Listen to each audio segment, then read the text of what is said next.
آج ہم ایک ایسی کہانی پر بات کریں گے جو ہمارے ماخوذ مواد سے لی گئی ہے۔ یہ ایک فرضی منظرنامہ ہے جو امریکہ اور وینزویلا کے درمیان تعلقات کی پیچیدگیوں کو ایک بہت ہی ڈراماٹی انداز میں ہمارے سامنے رکھتا ہے۔ اچھا، تو آگے بڑھنے سے پہلے ایک بات واضح کر دوں۔ جو کچھ اب ہونے والا ہے وہ حقیقت نہیں ہے، یہ ماخذ میں بیان کی گئی ایک تصوراتی صورتحال ہے جو ایک بڑے تجزیے کے لیے سٹیج سیٹ کرتی ہے۔ تو ذرا تصور کریں، تاریخ ہے 3 جنوری 2026۔ وینزویلا کا دارالحکومت کراکس اچانک ایک بڑے سائبر حملے کا شکار ہوتا ہے اور پورا شہر اندھیرے میں ڈوب جاتا ہے۔ اور اسی اندھیرے کا فائدہ اٹھاتے ہوئے ڈیلٹا فورس کمانڈو سے بھرے ہیلی کاپٹرز بہت نچلی پرواز کرتے ہوئے وینزویلا کے ریڈار سسٹم کو چکما دے کر خاموشی سے شہر میں داخل ہو جاتے ہیں۔ اور پھر سب کچھ اتنی تیزی سے ہوتا ہے کہ کسی کو کچھ سمجھ نہیں آتا۔ 5 منٹ سے بھی کم وقت میں ملک کے صدر نکولس مدورو کو ان کے اپنے گھر سے گرفتار کر لیا جاتا ہے۔ اور اس واقعے پر ماخذ کے مطابق اس وقت کے امریکی صدر کا تبصرہ کیا تھا؟ وہ کہتے ہیں، میں نے اسے بالکل ایسے دیکھا جیسے میں کوئی ٹی وی شو دیکھ رہا ہوں، جیسے یہ کوئی حقیقی فوجی کارروائی نہیں بلکہ کوئی ایکشن فلم چل رہی ہو۔ تو یہاں آ کر ایک بہت بڑا سوال کھڑا ہوتا ہے، آخر امریکہ ایک خود مختار ملک کے خلاف اتنا بڑا، اتنا خطرناک قدم کیوں اٹھائے گا؟ آئیے دیکھتے ہیں کہ ماخذ اس کی کیا وجوہات بتاتا ہے۔ اچھا، تو دنیا کو جو سرکاری کہانی سنائی گئی وہ کیا تھی؟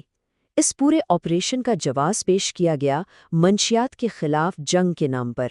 ماخذ نیو یارک کی ایک فرد جرم کا حوالہ دیتا ہے جس میں صدر مدورو پر بہت سنگین الزامات تھے، جیسے کہ نارکو دہشت گردی، کوکین درآمد کرنے کی سازش اور غیر قانونی ہتھیار رکھنا۔ لیکن ماخذ یہ کہتا ہے کہ منشیات کی یہ ساری کہانی صرف ایک بہانہ تھی، اصل محرک کچھ اور تھا، کچھ بہت زیادہ قیمتی، اور وہ تھا تیل۔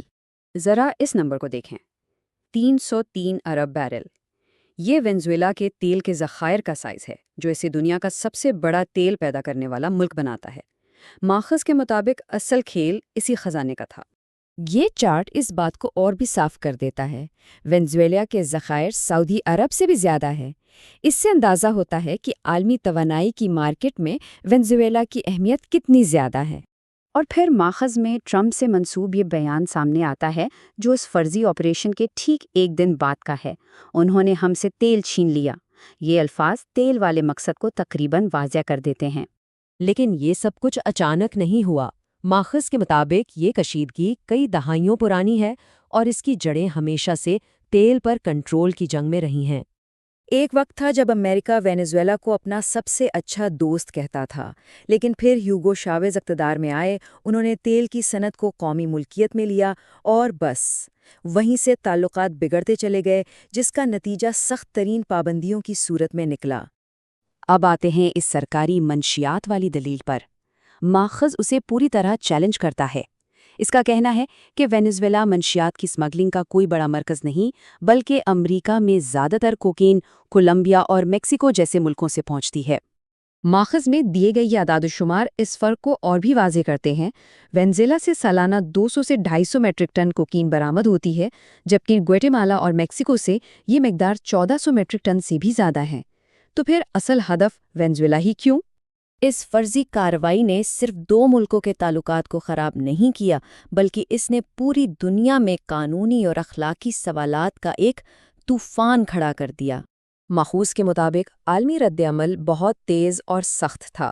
لاطینی امریکہ سے لے کر یورپ تک، اقوام متحدہ سے لے کر چین اور روس تک، تقریباً سب نے اسے بین الاقوامی قوانین کی کھلی خلاف ورزی اور جدید دور کی نو آبادیات کہا۔ یہاں ماخذ ایک بہت پریشان کن موازنہ کرتا ہے۔ وہ اس فرضی کارروائی کو 2003 میں عراق پر حملے جیسا قرار دیتا ہے، جہاں سرکاری وجہ بڑے پیمانے پر تباہی پھیلانے والے ہتھیار بتائی گئی تھی، لیکن بہت سے لوگوں کا ماننا ہے کہ اصل مقصد وہاں بھی تیل ہی تھا۔ قانونی طور پر انتظامیہ نے اسے ایک معمولی قانون نافذ کرنے والا ایکشن کہا، لیکن ماخذ اسے امریکی کانگریس کی منظوری کے بغیر کیا گیا ایک غیر قانونی کام اور اقوام متحدہ کے چارٹر کی سیدھی خلاف ورزی قرار دیتا ہے۔ تو اس سب کا نتیجہ کیا نکلا؟ ماخذ کہتا ہے کہ اس طرح کی یک طرفہ کارروائیاں اس قواعد پر مبنی عالمی نظام کی جڑیں کھوکھلی کر دیتی ہیں جس پر دنیا کا امن اور استحکام قائم ہے۔ یہ ایک بہت ہی خطرناک مثال قائم کرتا ہے جہاں طاقت ہی سب سے بڑا قانون بن جاتی ہے۔ اگر طاقتور ممالک جب چاہیں کمزور ممالک پر حملہ کر سکتے ہیں تو پھر عالمی استحکام اور امن کی ضمانت کون دے گا؟ اور آخر میں ماخوذ ہمیں اس گہرے سوال کے ساتھ چھوڑ جاتا ہے کہ جب طاقتور خود ہی اصول توڑنے لگیں تو پھر باقی دنیا کے لیے اس کا کیا مطلب ہے؟ ان کی حفاظت کا کیا ہوگا؟